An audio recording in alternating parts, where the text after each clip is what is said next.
দেখে নেব আজ কালেকটিভের জন্য কি আর্জেন্ট মেসেজ উঠে আসছে। ওকে, জেনে নেব ডিভাইন আমার ভিউয়ার্সের জন্য কি গাইডেন্স নিয়ে এসেছেন।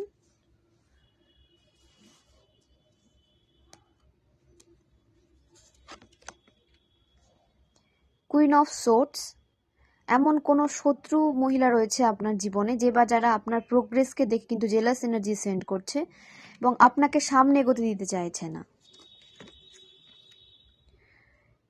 এবং তারা আপনার ওপর কিন্তু বিভিন্নভাবে তন্ত্র ক্রিয়া করার চেষ্টা করছে। কিন্তু যেহেতু আপনি স্পিরিচুয়াল পারসন, সেহেতু তাদের করা তন্ত্র কিন্তু তাদের লাইফের মধ্যে কিন্তু ব্যাকফায়ার হয়ে যাচ্ছে, কারণ আপনি একজন স্পিরিচুয়াল পারসন। আপনার লাইফে একটা স্ট্রাগলফুল সিচুয়েশন ক্রিয়েট করতে চাইছে, আপনাকে উত্তেজিত করতে চাইছে, যাতে আপনি আপনার গোল থেকে সরে যান। সঠিক সময় যেন আপনি আপনার গোলকে অ্যাচিভ করতে না পারেন, ডিলে ক্রিয়েট হয়।